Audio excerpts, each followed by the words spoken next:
Okay, we're going live.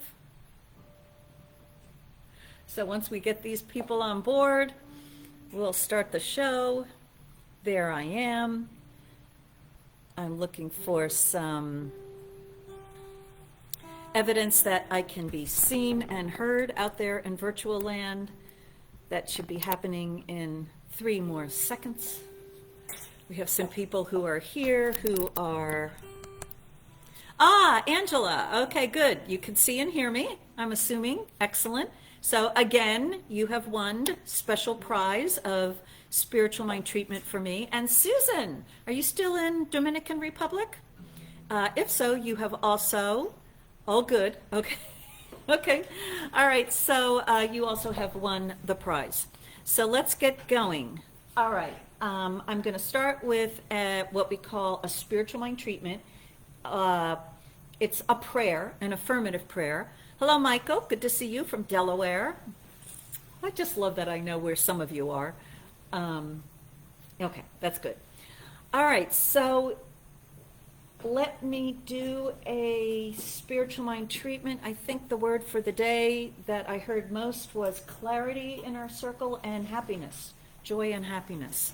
So, and when we are clear, right? When we're clear, we can be happy. We rarely can be happy when we're confused, unless we're in denial, in which case that's something else. All right, I've stopped. Let me begin. All right, hello, and Clee's here too, and Margit. Okay, great, we're all here, and more are coming. So this word is being spoken for each one. And if there's anyone else or someplace on the planet that you would like to have included, just think of their name or that place now and know that they are also included, because there is only one mind, a divine mind, and a mind that is infinitely intelligent, one mind that thinks, and it creates what it thinks. This one mind is what is creating this universe. This one something is thinking of the universe and everything in it. And so clearly it is intelligent, because we have manifested for us a universe that is intelligently designed. Everything is working in perfect right order, divine right action. Everything in the entire universe has its place. There is a place for everything to be in relationship with everything else. And in this beautiful, beautiful, moving, active universe, everything continues to expand and grow, and the integrity of this universe is undisturbed. It is a universe of order and harmony, of balance, and of activity. And so this, call it mind, is the cause, the creator of this entire universe and everything in it.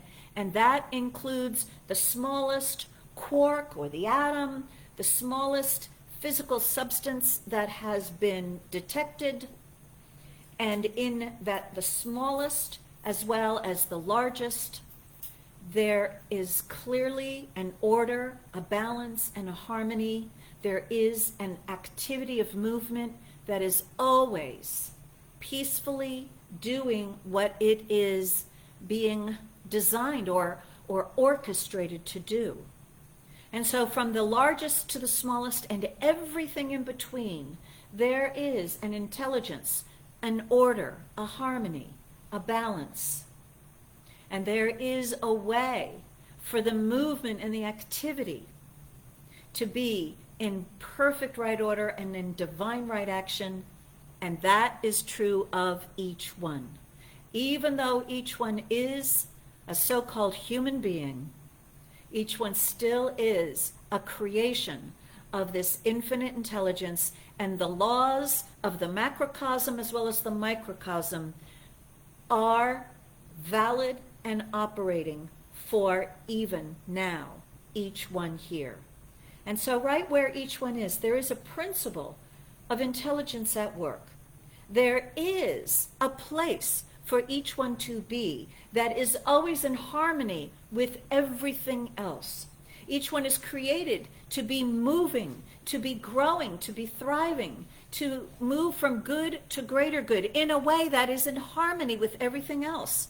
And so this is a divine principle, a divine essence, the way life is everywhere, and that is the way life is for each one. And so any personal belief that life doesn't work, that somehow different laws apply to a human being or different laws apply to one's own self, all reasons to believe that there is an exception to the divine rule, principles, and laws, is all by this word erased out of the thinking of each one, so that each one is able to perceive and experience the harmony, the balance, the order that is everywhere present, that is present right where they are. And where order and harmony and intelligence is present, so is right order, right action. Call it health. Call it moving from good to greater good. Call it an experience of peace, of love, and of joy. This is possible because everything is working perfectly. And so all the beliefs and the reasons, and as well as the evidence that one might have that, nope, life does not work perfectly. It's all erased, evaporated, and vanished as each one sees with the divine eyes. From that level of the divine, each one is seeing with that divine perspective and with crystal clarity that the truth is, all is working perfectly, that each one is being cared for and loved, and that each one is guided along this path to always be in the right place at the right time, saying and doing the right things for the highest and greatest good of, and the highest and greatest experience of harmony for oneself and for all, that the greatest good of all in the universe is necessary for a healthy universe to continue to thrive and prosper and expand and grow. And so the highest and greatest good of all includes the highest and greatest good of each one. The highest and greatest good of each one is necessary for the highest and greatest good of the universe to be. And so any and all belief that God doesn't like them, all belief in rejection, all belief that one has sinned and made a mistake and that there's really good reasons not to have goodness happen to them, as well as any belief that one is bad or not good or sinful in some way, and all the evidence and the choices that have been expressed because of these beliefs. It is all by this word erased, evaporated, and vanished. Each one is free and clear, a clear slate, clear of false beliefs, of restrictive ideas and concepts, and of personal self-condemnation, so that each one is now just a free and wide open channel, able to experience and express, accept and be the presence of all that is divine. Life, love, intelligence, peace, harmony, beauty, divine power, happiness, and joy. All of this is present. And in this realization from this divine perspective, each one is now seeing one's own world with crystal clarity. And each one is seeing that path of movement from good to greater good. And each one is internally motivated to take those steps and to do those things and say these things that are true to that loving nature that each one is.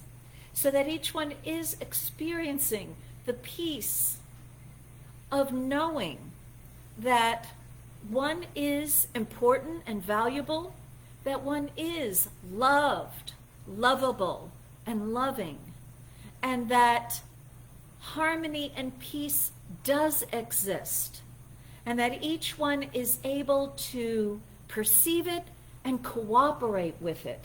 So each one, as a result, is healthier than ever before, with a lovely, healthy body that is functioning perfectly according to the divine design, because there is no sluggishness, no inaction or wrong action anywhere present in the divinely created universe. And so each one is also in harmonious, happy, and healthy relationships, where each one is accepting without judgment the other, and letting that internal motivator and guide bring to them those who belong to them, so that love may be made manifest, so that each one is a walking, talking, living, loving, laughing expression of all that is divinely true of each one. And each one is thriving and prospering, and each one's world and experience is filled with fascinating activities, with a contribution of one's talents and gifts in a way that is satisfying, as well as contributing to the greater good and well-being of all of humanity. Each one is a part of this healthy universe and is now accepting and experiencing a healthier view of this life, of this universe, of one's own self, of this world, and of humanity. This word is truth. I'm grateful this is the truth and nothing but the truth. I release this word to that loving law, so grateful. It is taking care of the beliefs of everyone so that each one is experiencing this in a greater way than ever before. It is a done deal. I'm glad it's done, and so it is. And that's the way it is. Okay, so we're moving along. Hello, Margit, now here in person, yes, all right. And Robert and Joaquina from California. Hello, David. All right. I said Michael and Arlene are in Delaware. They're in Maryland. That's right. Okay, Reverend Rich, take us away. They're in Maryland. Are they just visiting? No, they moved there. I thought they were in Delaware. What's in Delaware anyway?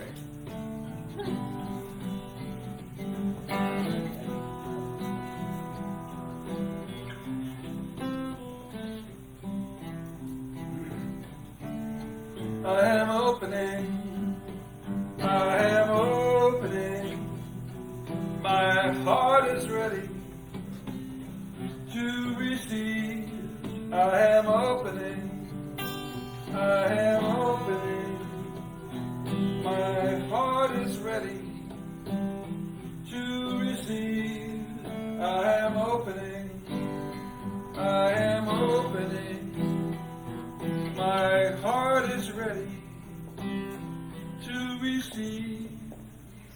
And so let's take a moment now and just check in with your own heart and ask yourself, why am I watching this? Why am I here? What is it that my heart wants? What do I really want to get out of being here? And just be aware of what that is, and just let it be undenied by you. Just let it be there. And then let's see together what moves through us and what we actually do receive and experience by being together this morning. And let's know it's good, very good. And so it is. I am opening, my heart is ready to receive. I am opening, my heart is ready to receive.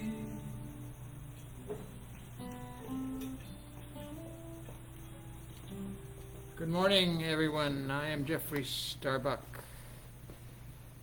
a practitioner here, and I am welcoming everyone. And as I like to think the word everyone, nobody is excluded from everyone. Unless you want to be, but then somehow you're included. Welcome this day, this morning to this service. The Center for Spiritual Living, Princeton, which is a lesson in geography. Princeton, which is in New Jersey, and New Jersey, which is in the United States, which is in North America, and North America, which is in the world, which is this planet we call planet Earth.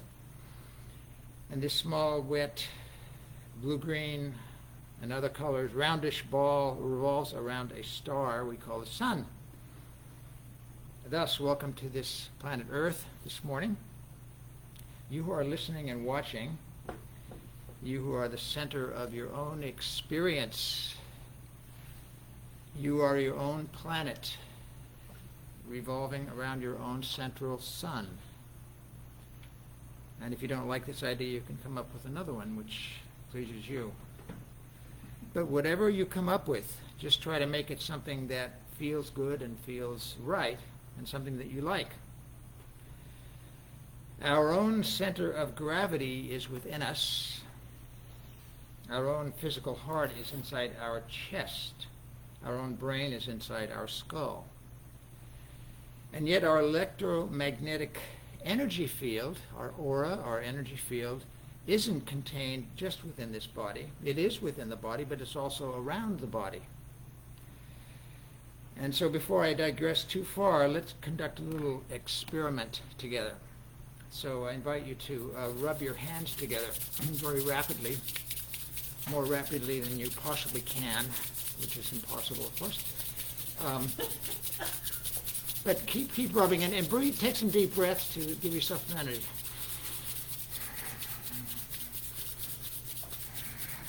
And close your eyelids now, and just separate your palms a little bit. And see if you can feel the warmth, the magnetism. You might try moving your palms slightly alternately up and down so they pass each other. What you are experiencing is your electromagnetic field, your warmth. And if you want, you open your eyelids, you can, and or not. Take your palms apart a little bit. Do it and so that you can feel it's almost like taffy or a field. It's a field. It's a warmth. See if you can keep do it so you can sort of, and you can spread. It's also called chi. It's called prana. It's called many names. This is your field, and you can bring, if you want to, you can just kind of bring it up and bathe your face a little bit, sort of, or bathe your body. You can bring blessings to your body.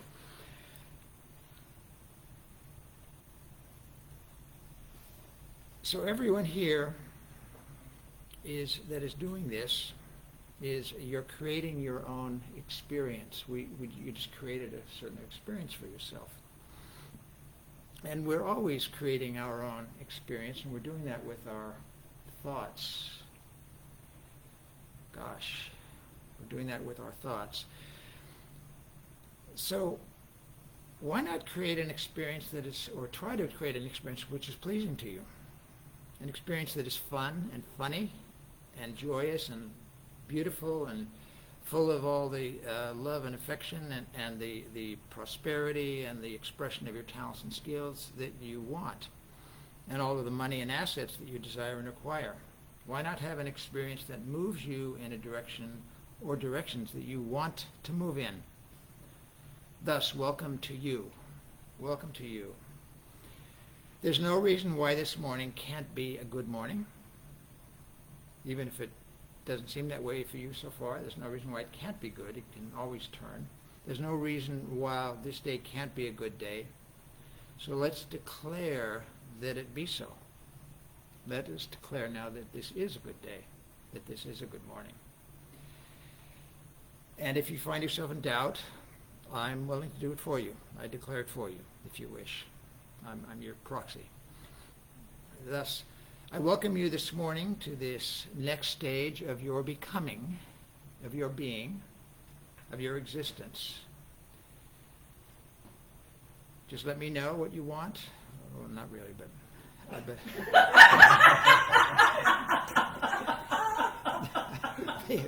be bold. Please stretch yourself forward outside of your comfort zone a little bit, into the thin, wild air of your very special and magnificent, unpredictable brilliance. Ooh la la. So that's, well, actually, I have an announcement to make. Susan Neat, it's somewhere here. Sorry, here it is. The evening inspiration for the month of February will be held on Tuesday evenings at 7:30. We're in the month of February. And this Tuesday evening, this coming one, which is 2 days from today, and it's possible to do this virtually through Facebook or through your own antenna or whatever, at 7:30. And Susan will be continuing her contemplation and meditation on the Beatitudes from the book of the Sermon on the Mount by Emmett Fox. Beatitudes are really cool stuff that, well, a lot of you know about that. If you don't, you can find out. Anyway, that's it. And so we have the rest of this service, which is going to be fantastic. And we have all the rest of the time after this service this morning, which is going to be fantastic. So welcome to your life and welcome to this service, and have fun. Bye-bye. Okay. Thank you, Jeff. We left out where the spiral galaxy, I know, I thought that was coming. black hole at the center of the universe. So it seems like the world may be lurching towards conflict again, or still. So I'm going to play some peace songs today. What else can you do?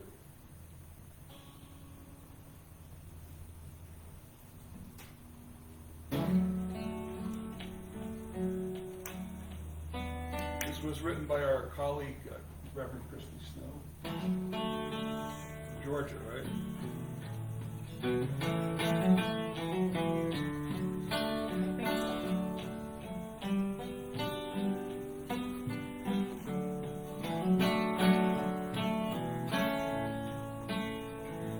There's a place that we can go to, whatever race or creed.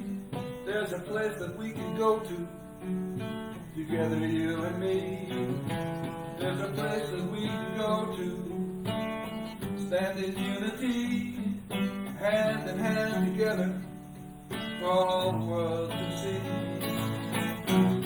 That place is love. That place is love. That place is love. In the consciousness of our hearts, stand in love.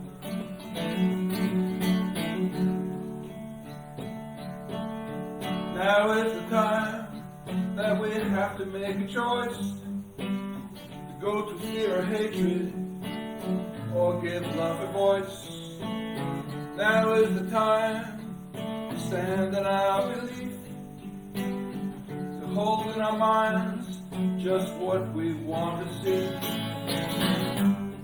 I stand in love. I stand in love. I stand in love. In the consciousness of my heart, I stand in love.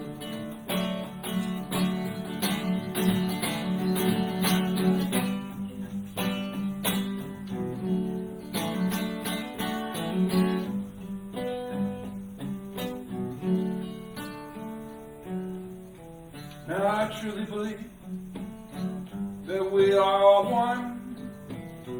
We can't afford the carelessness of giving hate a gun.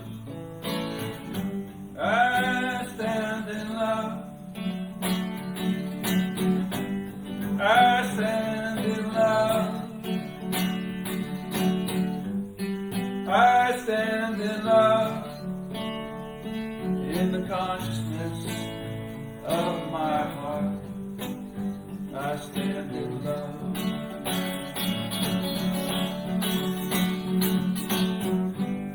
We stand in love. We stand in love. We stand in love in the consciousness of our hearts. In the consciousness of our hearts. In the consciousness of our hearts. We stand in love.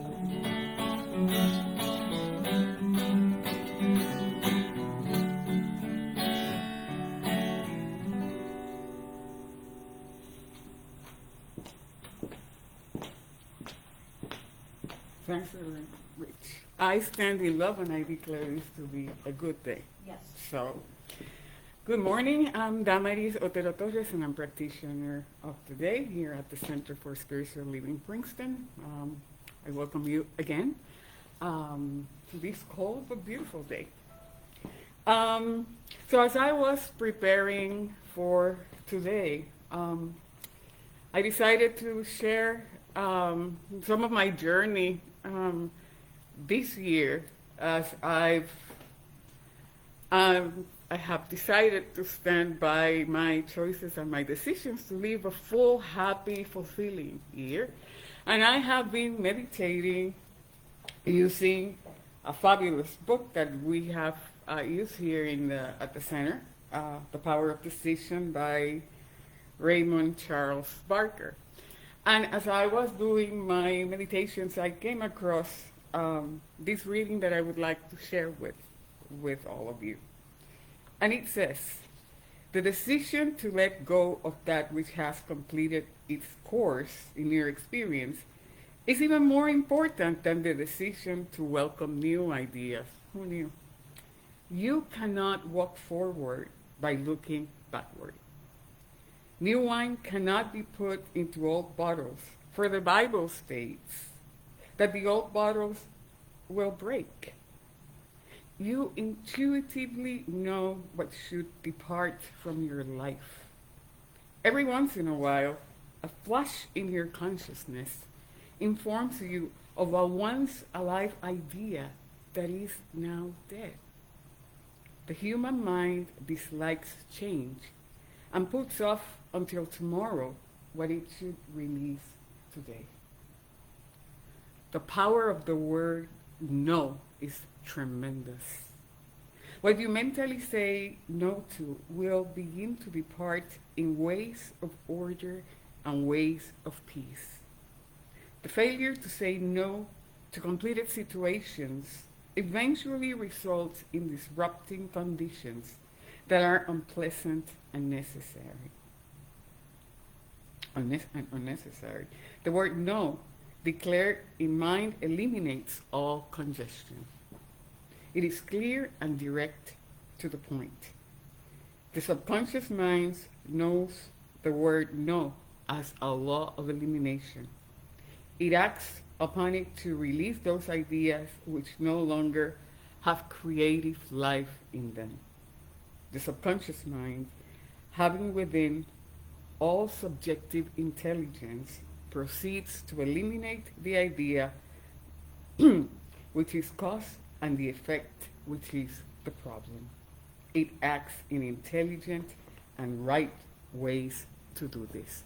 So I'm going to invite you to just relax for a little bit and take a deep cleansing breath as I lead you in this brief meditation. So for a few seconds, allow your mind to connect to your breath. And if you wish and feel moved to, you may close your eyes as you continue to inhale and exhale.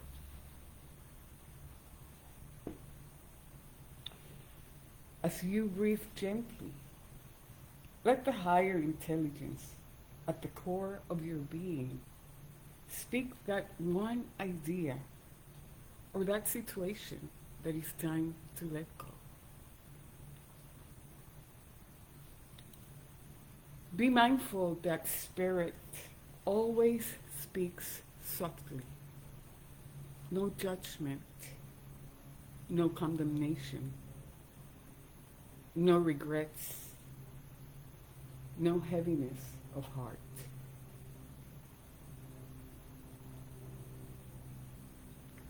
There is one God, one mind, one cause, and one intelligence, and we individualize it. Recognizing that we are intelligent creations living in an intelligent world ruled by spiritual laws, we allow our conscious and subconscious mind to detach from all unintelligent creations of our thoughts. We declare that any limiting thought is a lie, and we gently say no to the illusion that it ever had power over us. Gently say to yourself, I individualize the activity of God wherever I go.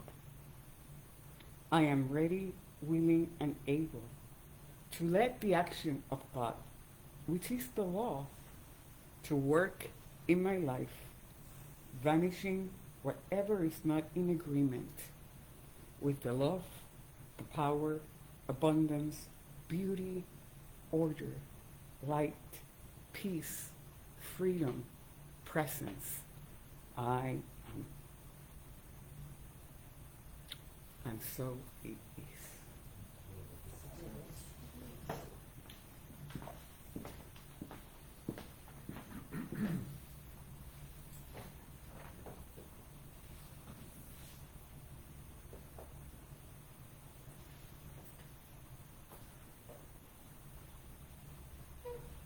So my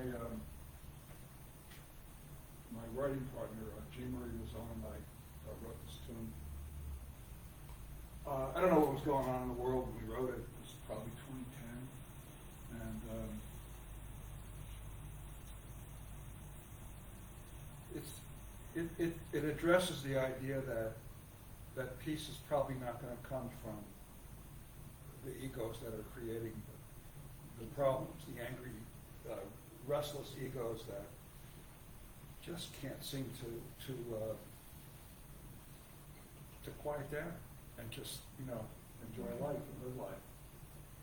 So I guess that's what this song came from.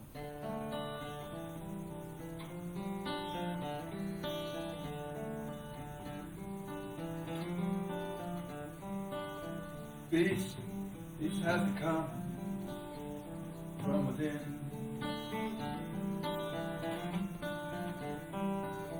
Any other thought would be a sin.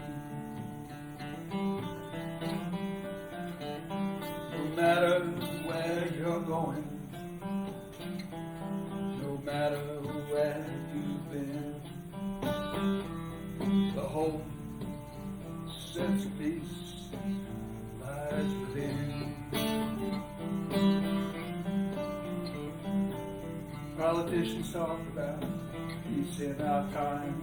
The truth is it's really just a state of mind. You want to change the world, then change the way you think. Every other method just keeps us on the brink. Don't need no greedy nations, don't need no TV stations, don't need no ratification, don't need no qualifications. It's now.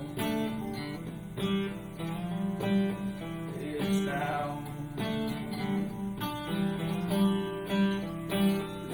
Starts as an E that turns into a C that grows into a D that can change the world.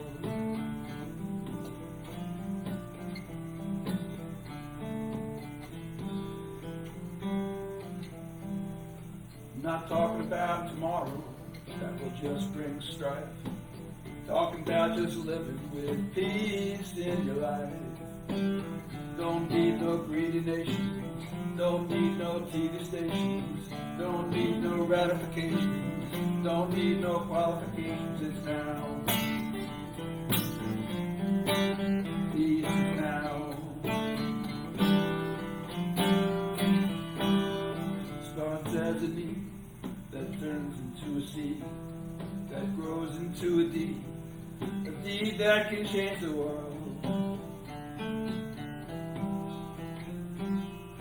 That can change the world. That can change the world.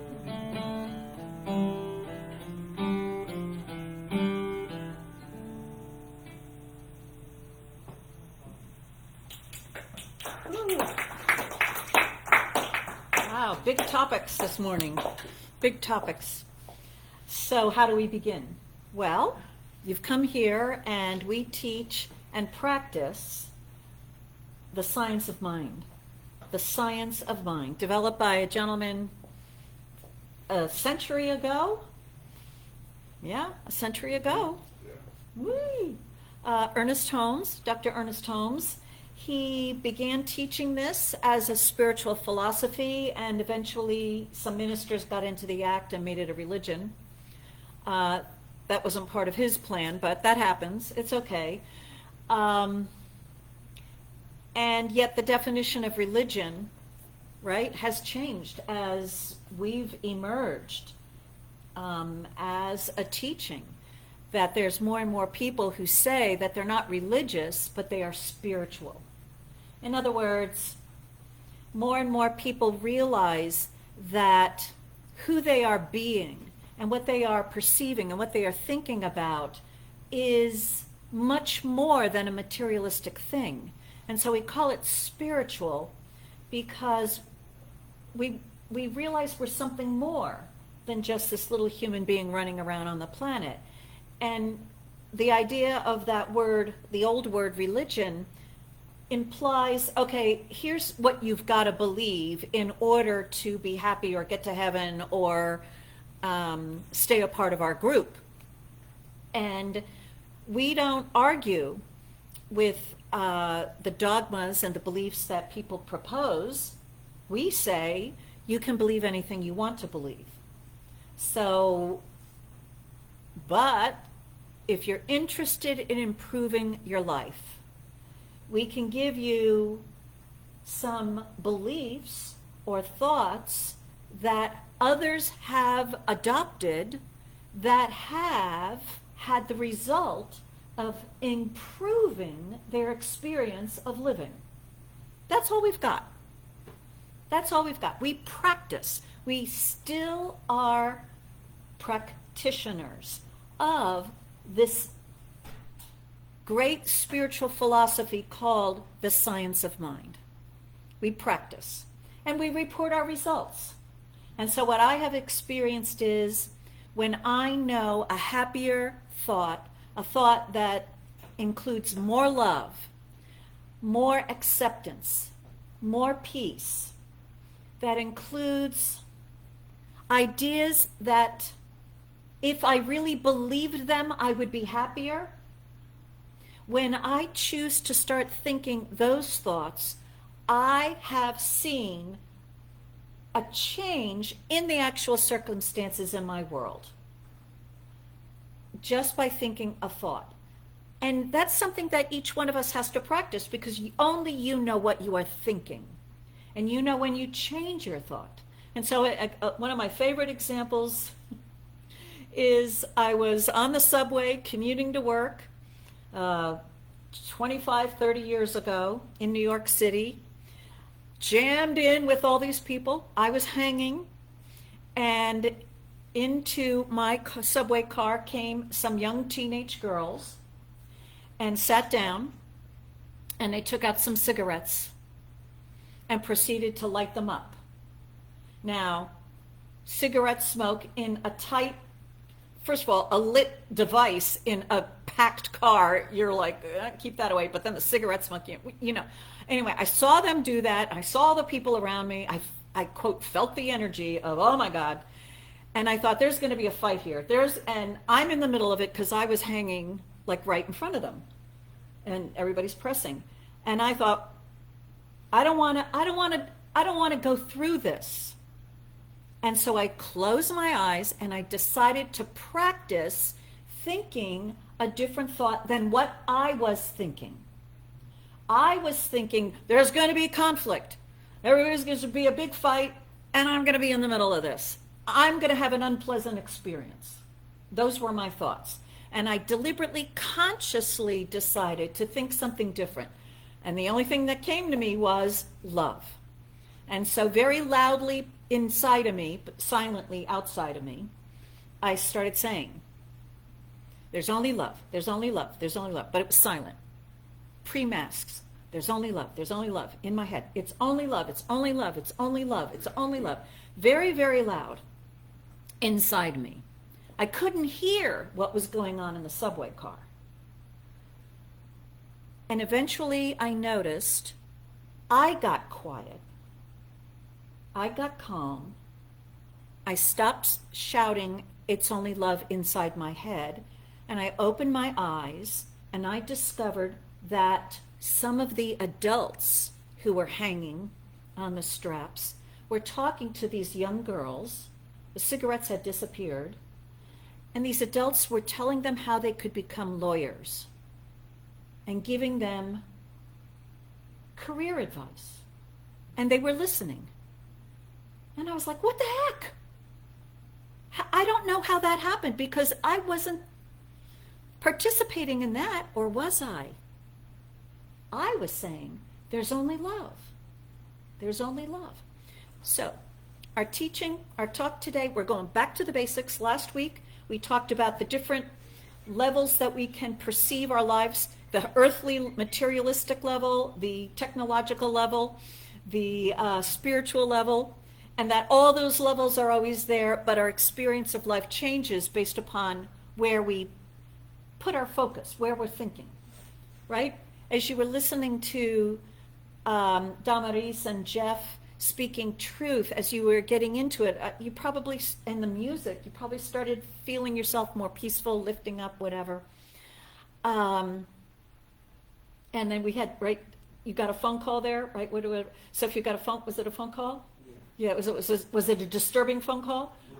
Oh, okay, good. All right. So, but you could have had a disturbing text or something and then totally focused on a different level, even though we're all in the same room.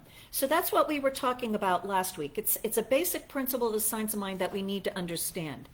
That when we're practicing the science of mind, we aim to perceive the world from the highest level, the highest perspective that we can imagine. Love, beauty, peace, without taking any form. Today we're talking about this thing called mind. It's the science of mind. And this is my copy of the book, The Science of Mind. You see it's all fallen apart. It was my very first book. In fact, it's so old that the print is smaller than what you would get now if you were to order a book. Very teeny print. But hopefully the pagination is exactly the same. And in it, Dr. Ernest Holmes writes, mind, the thing, spirit, causation, is beyond and not beyond our grasp. Well, he goes all of it. Like that opening spiritual mind treatment that I did, I talked about there's one mind, this one mind, and it's a thinker, intelligent, creating the whole universe. So there is this thing called mind. And what for us, what we need to understand the science of mind is that it comes into two classifications. There are not two minds, but two names that we use to describe different states of consciousness or different ways we use this mind. So, conscious mind and what you could call the subconscious mind.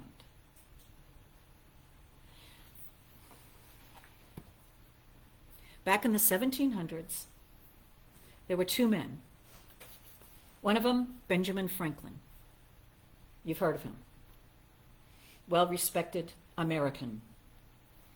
There was another man in Europe called Anton Mesmer, M-E-S-M-E-R. Anton Mesmer, in the old world, stumbled onto some sort of ability he seemed to have with other people, which resulted in these people being healed. And he was all the rage in Europe. And the kings and the queens would like bring him into their court, he's like there, heal somebody, whatever. And he also had like these eyeballs. And he would look at the person and they would be spellbound by him. And he would say things to them and they would be healed. And so he was very theatrical. He actually had a theatrical background before he, discovered this little ability. But he was all the rage. And the word mesmerize, which means hypnotize, is from what he did. It's from Anton Mesmer. So a delegation was sent to check him out as to whether he's a quack or not.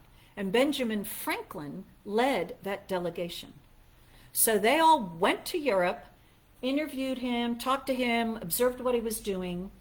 And at that time, Anton Mesmer didn't really know why whatever he did something. He didn't really understand it. And he had made up a theory, which is magnetism.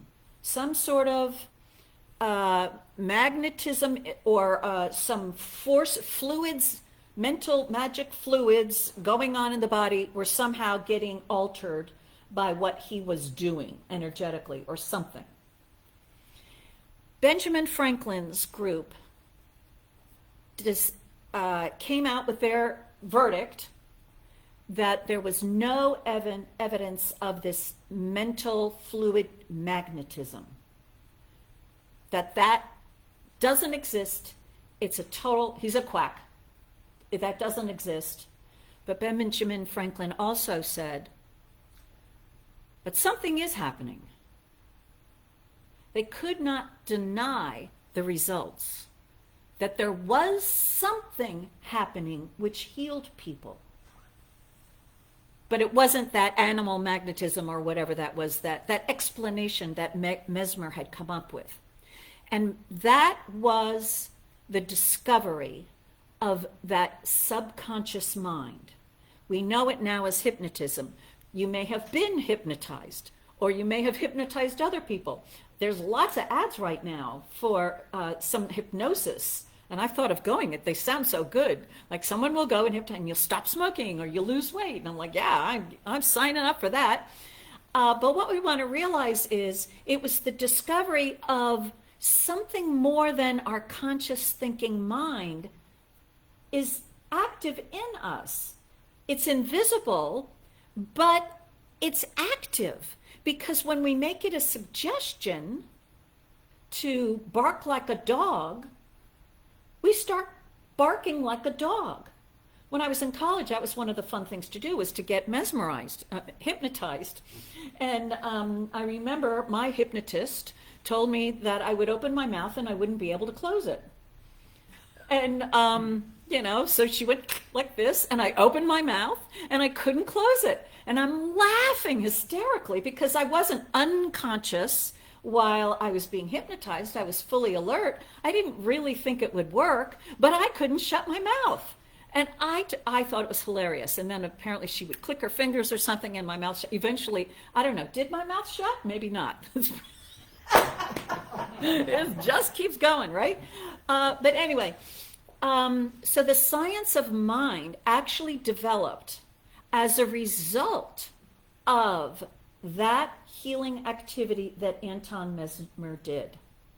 That his work, he taught a student who taught another student who came to Maine somewhere and a gentleman in Maine, Phineas Parkhurst Quimby,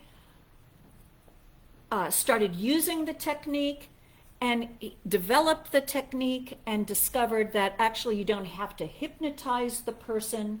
All you need to do is talk to them. Talk to them about what the truth is, about what reality is. And people were healed. One of them being Mary Baker Eddy, who founded Christian Science. Her own take on the whole thing.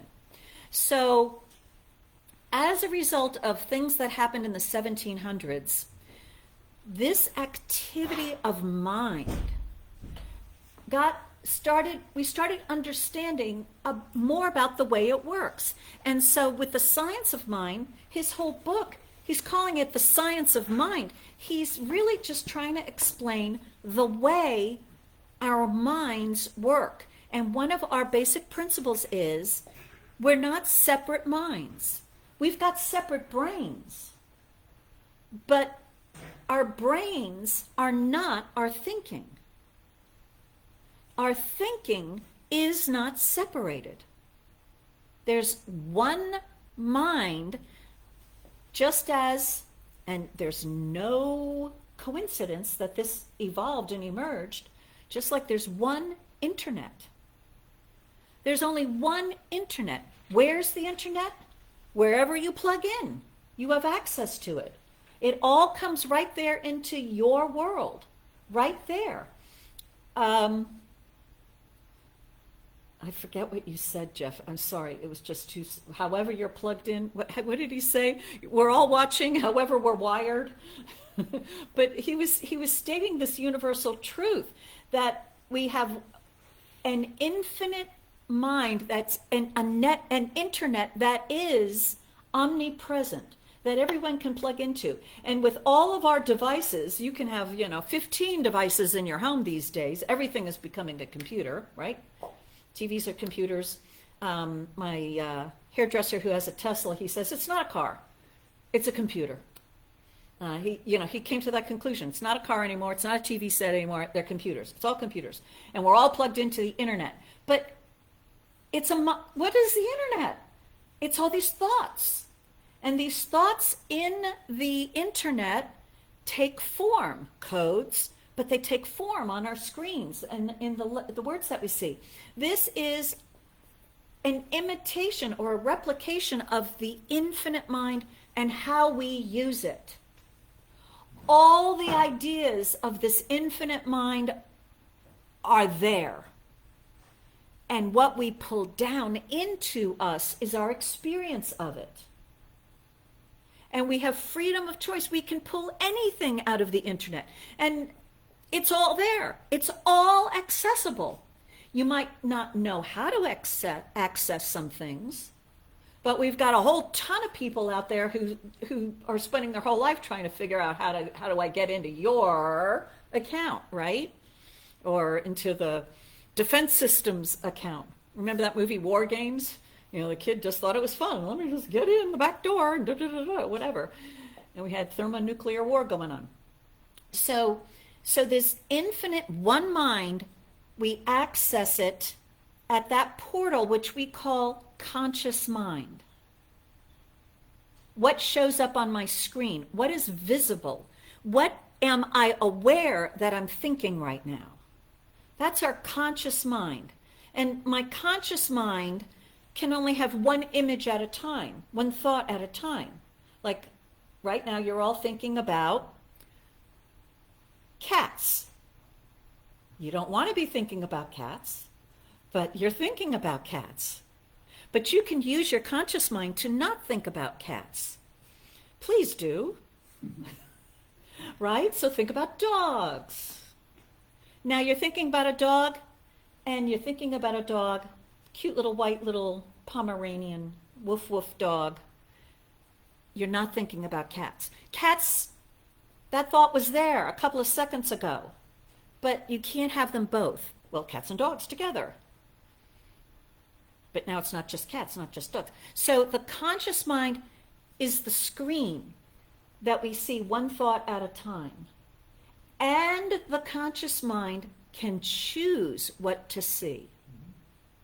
That's the kicker. That's what science of mind is all about. We have no control over the infinite mind. The internet it exists. It's all there. We can add to it, but it's all there. They say you can never really delete anything that once that it's been out there. We're not interested in controlling the whole internet. We are interested in the science of mind teaching in controlling what shows up on our screen. And we accept, Dámaris says that she's been getting inspired by the book, The Power of Decision. It's the book that explains the power of your choice of that conscious mind of what comes up on your screen. And that's where our power is. Everything is available to us, but what comes up on our screen, we can choose. And so that's why I had that experience on that subway, right? I'm like, it's only love, it's only love, it's only love. I was choosing to pull something else up on my screen. My motivation was just to make sure I'm not in the middle of a fight. I didn't, even though I felt like there was going to be a fight, I didn't make a verdict. There's going to be a fight, all hell's going to break loose. Let me crawl underneath the subway bench there or something, whatever. I just said, let me pull up on my screen something different. And so the best thought I had was love. It's only love, it's only love, it's only love. I wasn't seeing it yet. It was, I'm punching the keys into my computer. There is only love, there is only love, there is only love. But when I opened my eyes, up on my screen was a completely different experience in the people around me. Here's the thing. Most human beings do not believe that they have conscious choice over what comes up on their screen, right? Most human beings, when they're met with a computer or some sort of device, don't believe they have any control over what shows up on that screen, right? You're like, I don't know where it came from. Somebody hacked into my thing. We believe we have no choice over what comes up on our internet screen, but it's not the reality. The reality is we do have choice what shows up on our internet screen, as well as what shows up in our personal screens.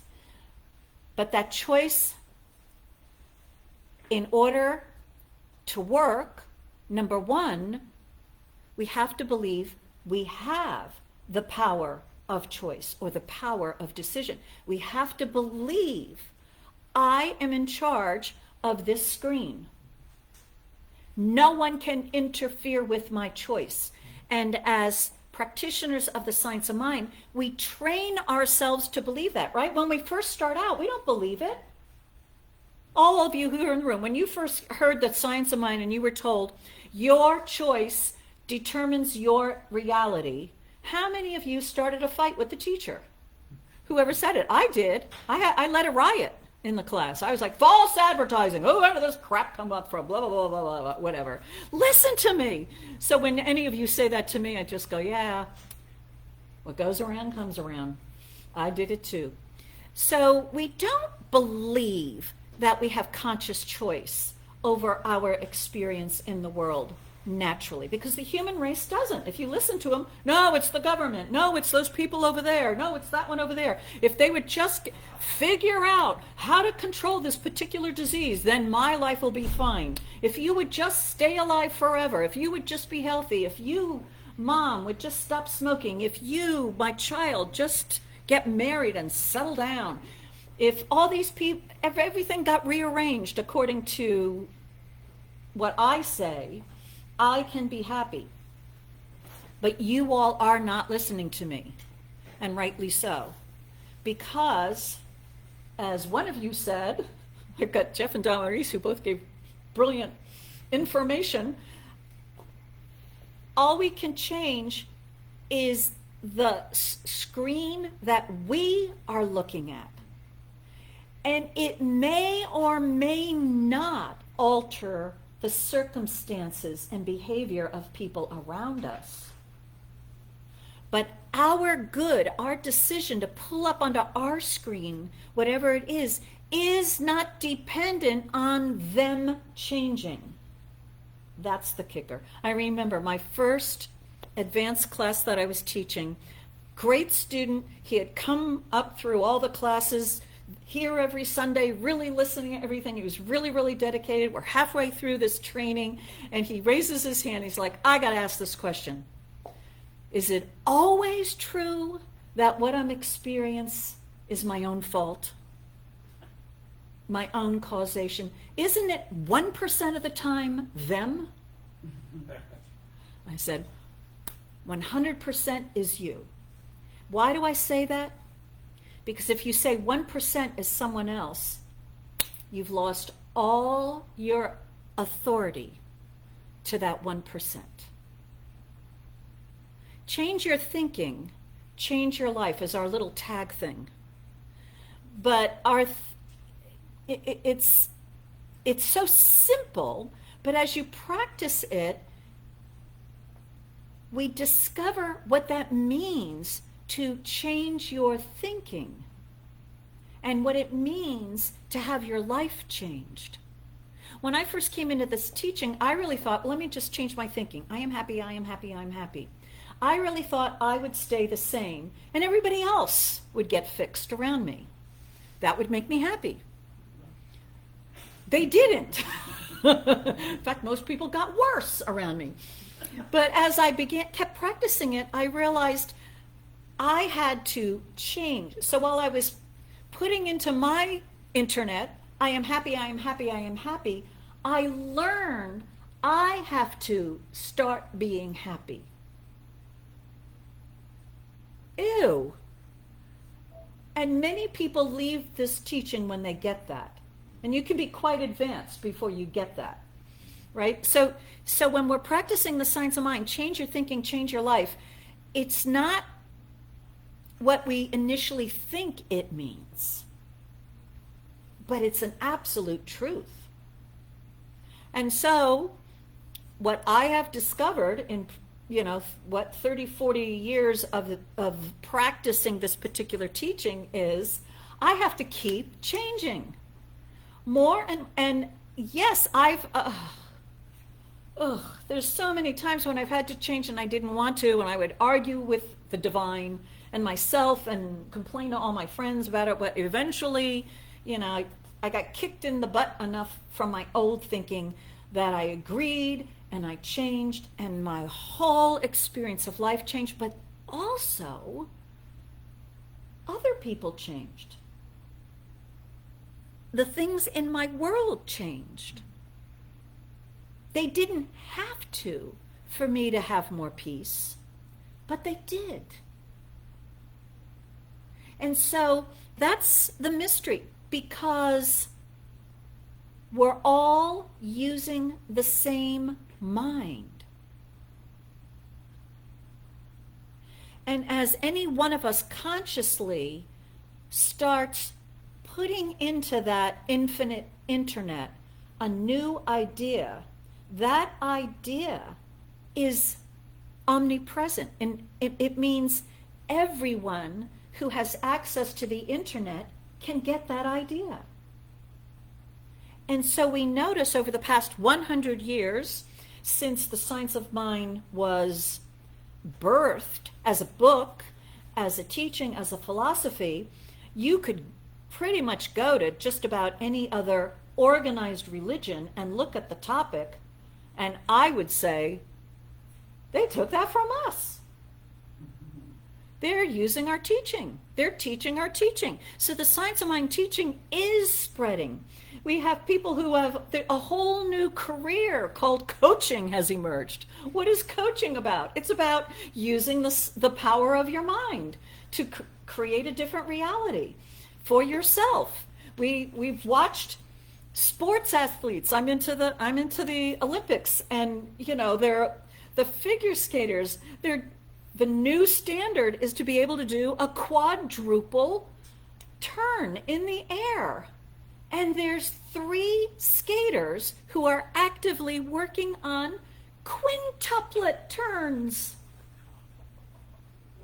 There's one poor skater, one who really promoted the quadruple turn and advanced pretty far with it. And what's happened the past 4 years is all the younger people came up, grabbed it, and are doing better with it, and he's being left in the dust. The guy who, initiated, let's do quadruple turns. Oh, he can't win now. People are out for turning him. And so what is this? How are they able to do this? They've got an idea. And then they're changing to meet that idea. They're training differently. They're working differently. They're thinking differently. Remember Sonia Henning? If you watched her, she did 1 turn. I could do that. I don't even know how to ice skate. I could do that. I know I could do that. So could you. Because it's in the infinite internet. It's accessible to all of us. Because one person did 1 little turn almost 100 years ago.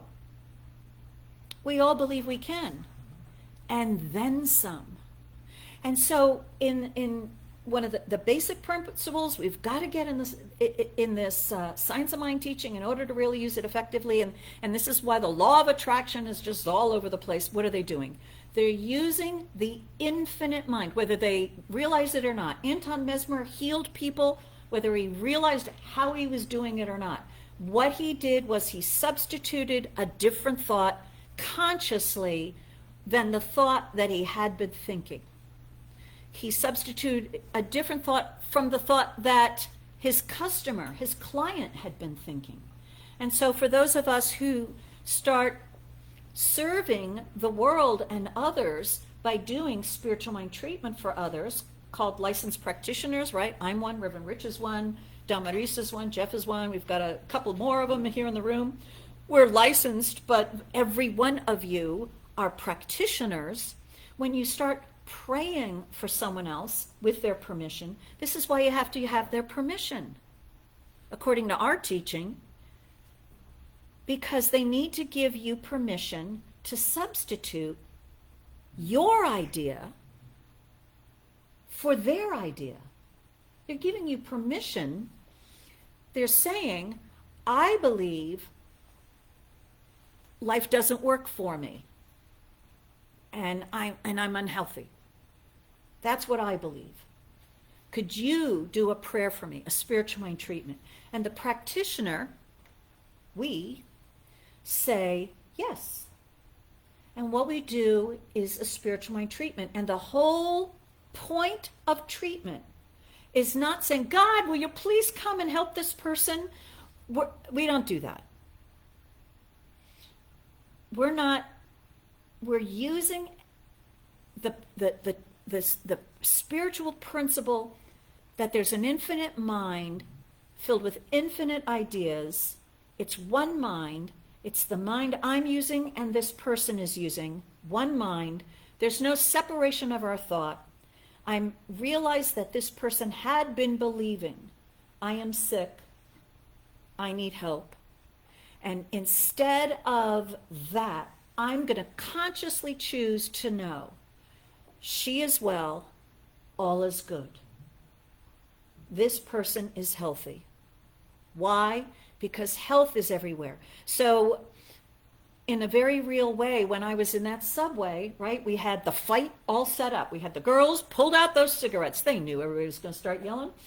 And we had all the lawyers and everyone else hanging. We're all stuffed, crammed in there. We're crabby anyway. It's a Wednesday morning. No hope for the weekend. We're just there. Sardines, New York, smelly, cigarettes, snarly people. That was the thought in the room, in the subway car. I didn't agree with it. I said, it's only love. There's only love.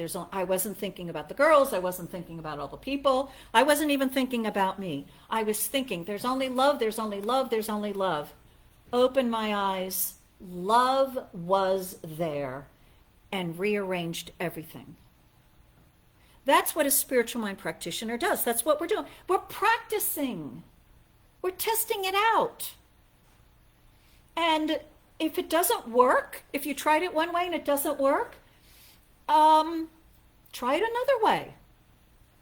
And maybe as you get more experience and you take a look back at that time when it looked like it didn't work, and you'll realize, oh, actually it did work. It just didn't work the way that I wanted it to work.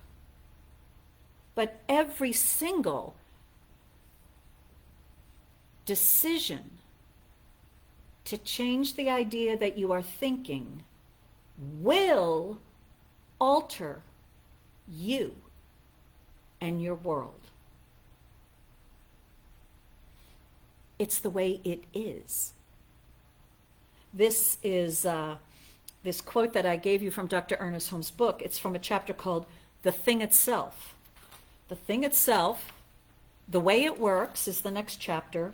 What it does is the third. And the last one is how to use it. The first 4 chapters, they're summary chapters of this entire book. The thing itself is this infinite mind. What it does is, what it thinks, it pulls up onto the screen. What it thinks, it creates in form. It's what we see. You can't see the thought, but you can see what it looks like on the screen when it takes form. If I'm doing a search for an idea on the internet, I know I'm going to get, like if I type in, let's love each other. What a beautiful spiritual idea, right? Let me type that onto the internet. What do you think I'm going to get? Right? Not what I meant, but I will get the results of let's love each other. So I need to be clearer. I need to be clearer.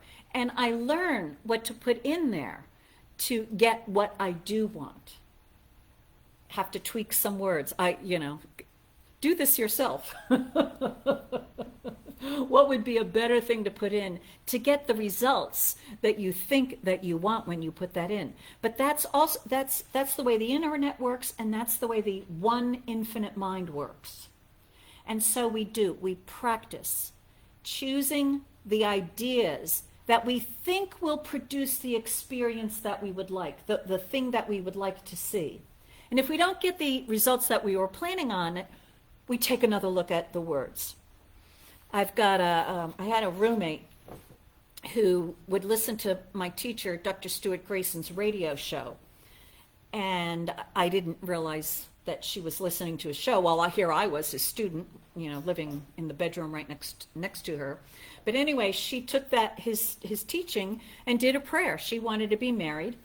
And so she did a treatment that she's meeting the perfect man.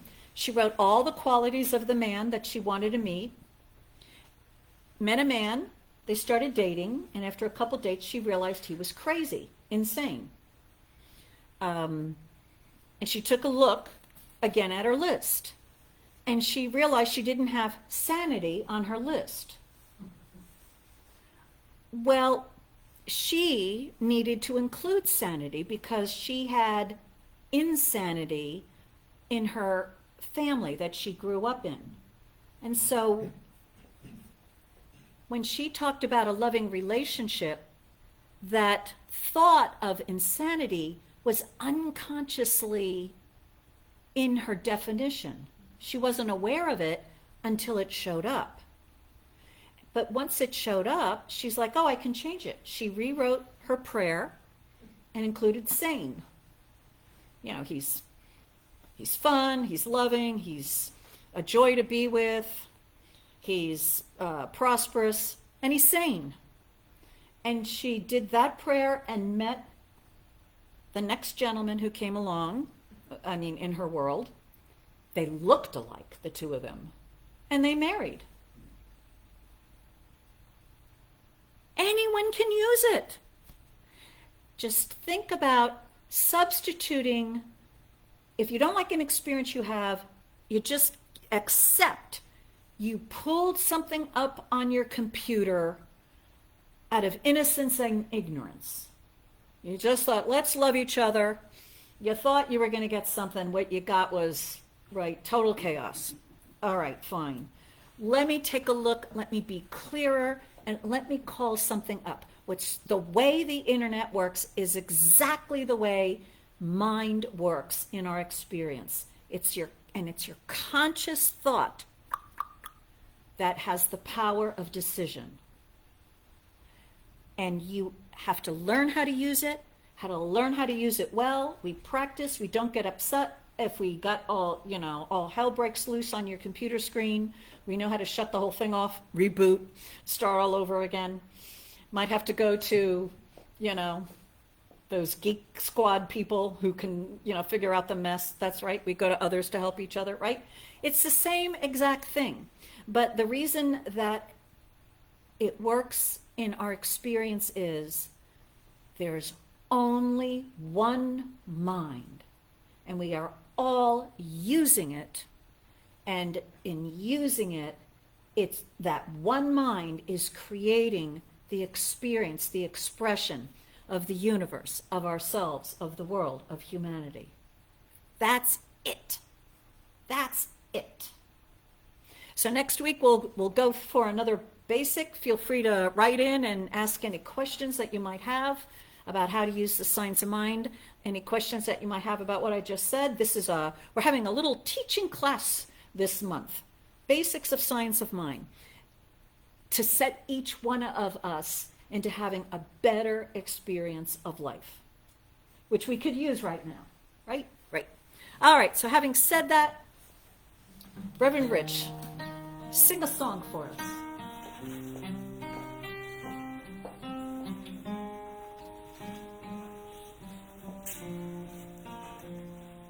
In this moment, in this place, I remember who I am.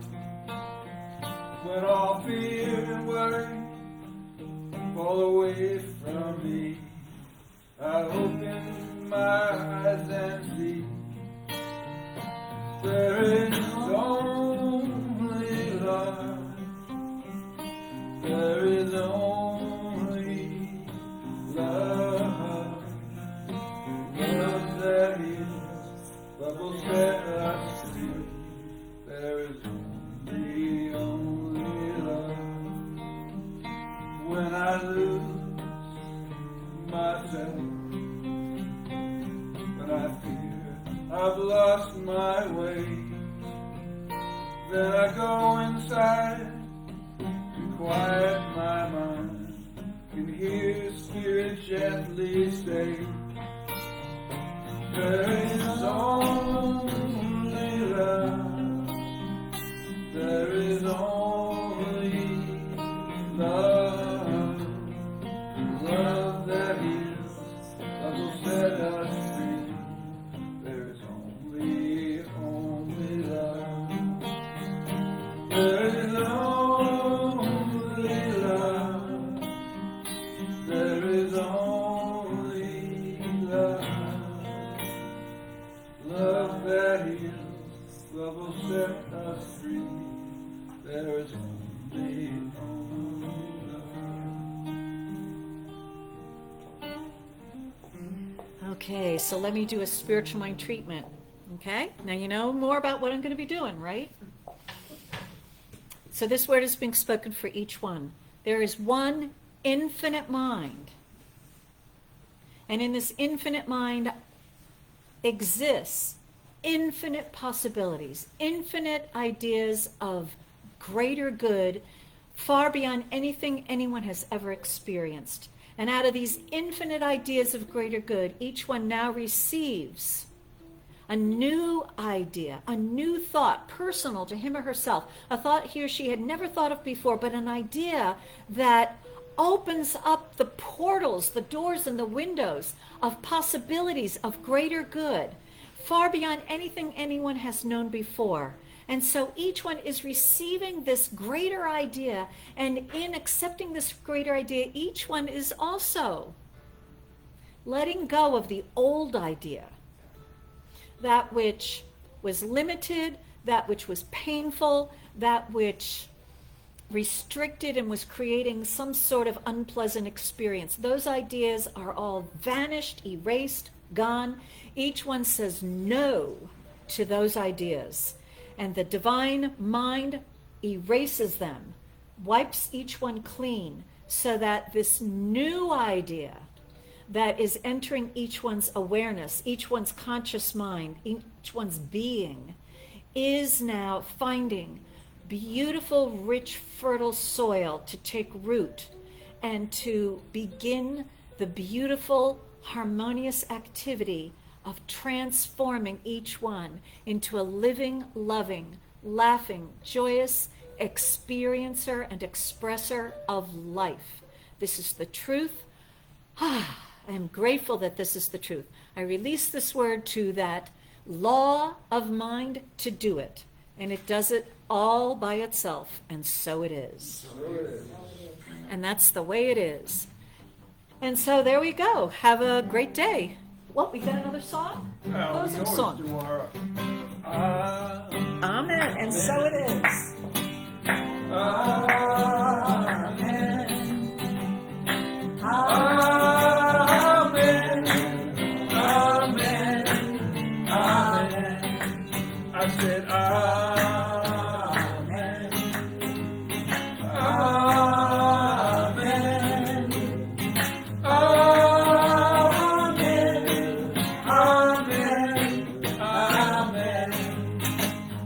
Amen.